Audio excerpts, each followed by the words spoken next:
6월 4일 목요일 고린도전서 2장 1절로 16절 성령으로 깨닫는 하나님의 지혜입니다. 사도께서는 앞선 1장에서 복음이 유대인에게는 꺼리는 것이요 헬라인에게는 미련한 것으로 여겨진다고 선언하셨습니다. 이어지는 오늘 2장에서는 그 이유를 더 깊이 파고들면서 하나님의 지혜와 인간의 지혜 사이의 본질적인 차이를 자세하게 풀어서 설명하십니다. 세상 지혜와 대비되는 하나님의 지혜, 곧 십자가 복음을 깨닫게 하시는 성령의 사역을 깊이 있게 설명하십니다. 말씀의 권위는 오직 사람이 아닌 하나님께 있게 성령의 조명하심이 없이는 십자가의 도를 깨달아 알 수 없음을 강조하십니다. 1절로 5절입니다. 형제들아, 내가 너희에게 나아가 하나님의 증거를 전할 때 말과 지혜의 아름다운 것으로 아니하였나니 내가 너희 중에서 예수 그리스도와 그가 십자가에 못 박히신 것 외에는 아무것도 알지 아니하기로 작정하였습니다. 내가 너희 가운데 거할 때 약하고 두려워하고 심히 떨었노라. 내 말과 내 전도함이 설득력에 있는 지혜의 말로 하지 아니하고 다만 성령의 나타나심과 능력으로 하여 너희 믿음이 사람의 지혜에 있지 아니하고 다만 하나님의 능력에 있게 하려 하였노라. 1절에 사도께서는 말과 지혜의 아름다운 것으로 하지 않으셨다 말씀하십니다. 여기서 아름답다는 것은 탁월하다는 것입니다. 사도께서는 십자가 복음을 전할 때 당시 그리스 사회가 열광했던 탁월한 웅변술이나 지혜의 극치였던 철학의 논증을 의지하지 않았다고 하십니다. 2절에서는 사도께서 예수 그리스도와 그가 십자가에 못 박히신 것 외에는 아무것도 알지 않기로 작정했다 하십니다. 당시 고린도는 철학과 수사학이 매우 발달한 도시였습니다. 사람들은 얼마나 논리가 뛰어난가, 얼마나 말을 잘하나, 얼마나 설득력 있게 말하는가만 중요하게 여겼습니다. 오늘날로 말하면 유명한 강사, 스타 교수, 영향력 있는 유튜버들만을 추종하는 그런 문화와 비슷한 것이었습니다. 그런데 바울 사도께서는 의도적으로 그 방식을 거절하십니다. 사도께서 무지해서가 아니라 의지적인 선택으로 단순해지기로 결정했다는 것입니다. 수사학을 몰라서가 아니라 세상의 화려함으로 복음의 순전함이 방해받지 않도록 의도적으로 거부했다고 하십니다. 3절에서는 자신이 고린도에서 십자가 복음을 전할 때 약하고 두려워해서 심히 떨었다고 말씀하십니다. 여기서 사도께서 말씀하시는 약함은 무능함이 아닙니다. 혹시라도 자신의 개인적인 능력이 드러나서 예수 그리스도 십자가 복음을 가려버릴까 두려워하는 거룩한 경외심으로 그가 두려워 떨었다는 것입니다. 4절에는 성령의 나타나심만을 원했다 기록하십니다. 인간의 설득력이 아니라 성령님께서 듣는 이들의 양심에 직접 도장을 찍으시는 역사가 있기를 간절히 원하셨다는 것입니다. 5절에 너희 믿음의 근거가 사람이어서는 안 된다는 것입니다. 너희 믿음의 뿌리가 사람의 지혜가 아니라 하나님의 능력에 있어야 한다는 것입니다. 십자가의 말씀, 곧 그 로고스는 인간이 하나님께 올라가는 사다리가 절대 아닙니다. 오히려 반대로 철저히 하나님께서 낮아지심으로 인간에게 내려오신 사건입니다. 인간의 능력이 아니라 하나님의 은혜만이 구원의 근거입니다. 설교자는 자신의 강함이 아니라 오히려 약함을 드러내며 오직 십자가의 말씀만이 역사하실 수 있도록 복음의 도구로 사용되어질 뿐입니다. 복음을 전하는 것도 동일합니다. 내가 생명의 통로요 도구가 되는 것이지 생명 그 자체는 오직 말씀, 십자가의 복음에 있는 것입니다. 6절로 9절입니다. 그러나 우리가 온전한 자들 중에서는 지혜를 말하노니 이는 이 세상의 지혜가 아니요 또 이 세상에서 없어질 통치자들의 지혜도 아니요 오직 은밀한 가운데 있는 하나님의 지혜를 말하는 것으로서 곧 감추어졌던 것인데 하나님이 우리의 영광을 위하여 만세전에 미리 정하신 것이라.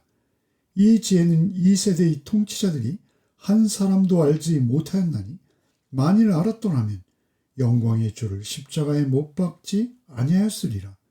기록된 바 하나님이 자기를 사랑하는 자들을 위하여 예비하신 모든 것은 눈으로 보지 못하고 귀로 듣지 못하고 사람의 마음으로 생각하지도 못하였다 함과 같으니라. 복음은 결코 지혜가 부족한 것이 아니라 이 세상의 통치자들은 도저히 알 수 없는 온전한 자들 사이에서 최고의 지혜다 선언하십니다. 7절의 십자가 복음을 깨닫게 하시는 지혜는 은밀한 가운데 있었고 비밀로 감추어져 있었다고도 하십니다. 인간이 스스로 연구하거나 돌을 닦아서 알아낼 수 없고 오직 하나님께서만 볼 수 있도록 열어주신다는 것이죠. 사실 이 사실은 만세전에 미리 정해져 있었다고도 하십니다. 그렇게 정하신 이유는 복음 받는 자들의 영광을 위한 것이다고도 하시죠. 8절에 만약 악한 통치자들이 이 비밀을 알았더라면 영광의 주를 십자가에 못 박지 않았을 것이다 말씀하십니다. 사탄은 예수님을 십자가에 못 박았을 때 자신이 승리한 것으로 알았습니다. 그러나 그 패배처럼 보였던 십자가가 가장 위대한 승리였던 것입니다. 유대인들은 십자가의 메시아를 거절했습니다. 로마 역시 힘을 숭배했기에 약해 보이는 하나님을 도저히 이해하지 못했습니다. 결국 세상은 하나님의 지혜인 십자가를 어리석음으로 판단했습니다. 인간은 언제나 성공과 힘, 능력, 성취를 통해서만 하나님을 이해하려고 듭니다. 여기서 이 세대의 통치자들은 단순히 로마 총독이나 유대의 제사장들만을 말하지 않습니다. 자신의 힘과 권력, 자신의 지혜로 역사와 자신의 삶을 통제할 수 있다고 믿는 인간 모두의 표상입니다. 그러나 하나님께서는 십자가에서 자신을 보이셨습니다. 가장 약해 보이는 곳에서 가장 강한 능력을 드러내 보이셨습니다.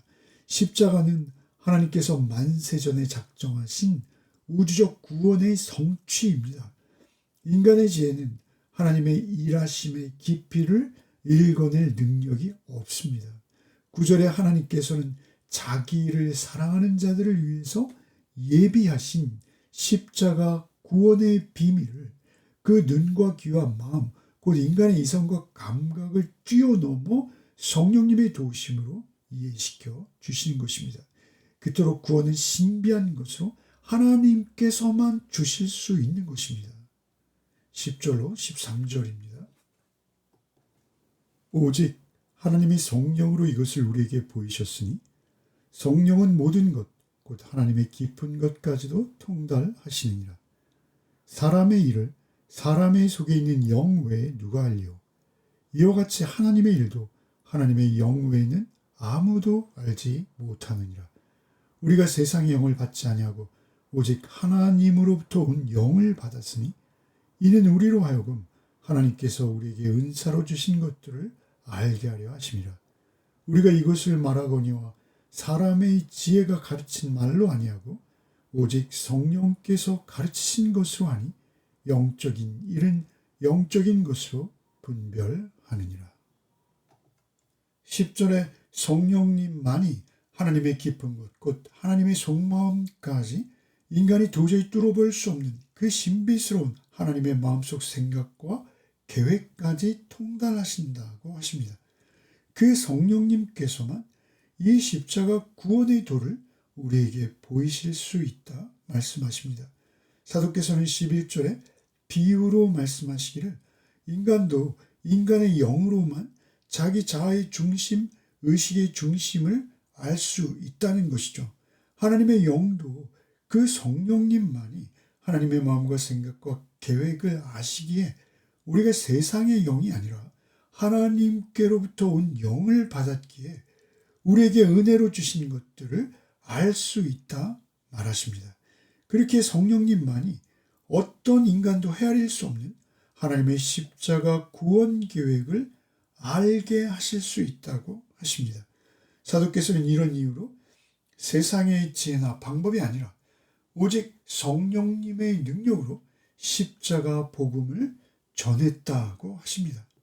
설교를 하는 것은 물론이요, 들을 때도 성령님을 의지할 때만 우리가 깨달을 수 있다고 하시는 것입니다. 오직 성령님의 조명하심이 있을 때만 십자가의 영광을 볼 수 있다는 것이죠. 결국 복음을 전하는 것은 정보 전달이 아닙니다. 성령님께서 역사하시도록 두렵고 떨림으로 자신의 약함을 인정하며 성령님께 자신을 복음의 도구로 전적으로 내어드리는 것입니다. 회심은 전도자나 설교자의 능력이 아닙니다. 오직 성령님의 역사하심입니다. 14절로 16절입니다. 육에 속한 사람은 하나님의 성령의 일들을 받지 아니하나니 이는 그것들이 그에게는 어리석게 보이며 또 그는 그것들을 알 수도 없나니 그러한 일은 영적으로 분별되기 때문이라. 신령한 자는 모든 것을 판단하나 자기는 아무에게도 판단을 받지 아니하느니라. 누가 주의 마음을 알아서 주를 가르치겠느냐. 그러나 우리가 그리스도의 마음을 가졌느니라. 사도께서는 두 종류의 인간을 말씀하십니다. 14절의 육은 단순하게 몸만을 말씀하시는 것이 아닙니다. 타락한 인간의 전 존재를 뜻합니다. 육에 속한 그들에게 십자가의 복음은 어리석게만 들립니다. 그에게 하나님의 영이 없기 때문입니다. 그러나 15절의 신령한 자, 곧 성령님께서 함께 하시는 자는 그 눈을 열어 십자가의 말씀을 보게 하십니다. 세상은 실패라고 말하지만 그는 복음 안에서 성도의 승리를 볼 수 있습니다. 세상은 약함이요 패배라 말하지만 성도는 십자가 복음의 말씀을 통해서 구원의 능력과 승리를 볼 수 있습니다. 세상은 일방적인 죽음이라 말하지만 성도는 그 안에서 생명과 사랑과 평안을 볼 수 있습니다. 16절에 우리가 그리스도의 마음을 가졌다 하십니다. 그리스도의 마음은 단순한 지식이 아닙니다. 성령님께서 그리스도의 마음과 하나 되게 하셔서 예수님의 시각으로 세상을 보기 시작했다는 것입니다. 십자가를 통해서 하나님의 뜻을 이해하기 시작합니다. 오늘 함께 묵상한 고린도전서 2장은 십자가에 나타난 하나님의 지혜는 인간의 지혜로 알 수 없으며 오직 성령님의 계시를 통해서만 깨달을 수 있다는 것입니다. 사도께서 십자가에서 보여주신 구원의 지혜는 인간의 능력이 아니라 철저하게 처음부터 끝까지 오직 하나님의 일방적인 은혜요, 성령님의 역사심인 것이죠. 결과 자신은 모든 인간의 가능성을 배제하고 십자가에 못 박히신 예수 그리스도만을 전했다고 하십니다.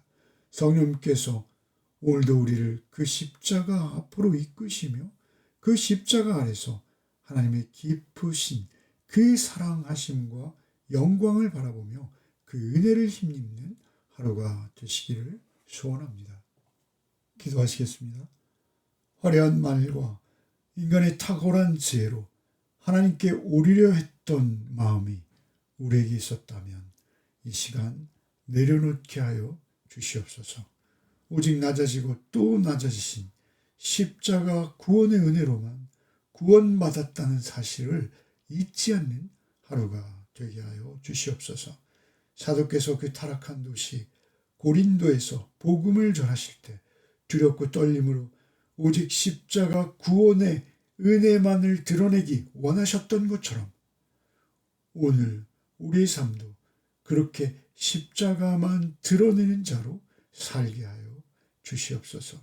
아직도 복음을 듣지 못한 우리 주변에 생명의 십자가 복음을 전할 수 있는 믿음과 용기도 허락하여 주시옵소서. 오늘 하루 세상의 힘과 성공의 논리를 따르지 않고 오직 성령님께서 주시는 그리스도 예수의 마음을 품어 주님의 시각으로 세상을 바라볼 수 있는 은혜가 우리에게 있게 하여 주시옵소서. 우리 모든 소망의 근원 되신 예수 그리스도 이름 받들어 기도드리옵나이다. 아멘.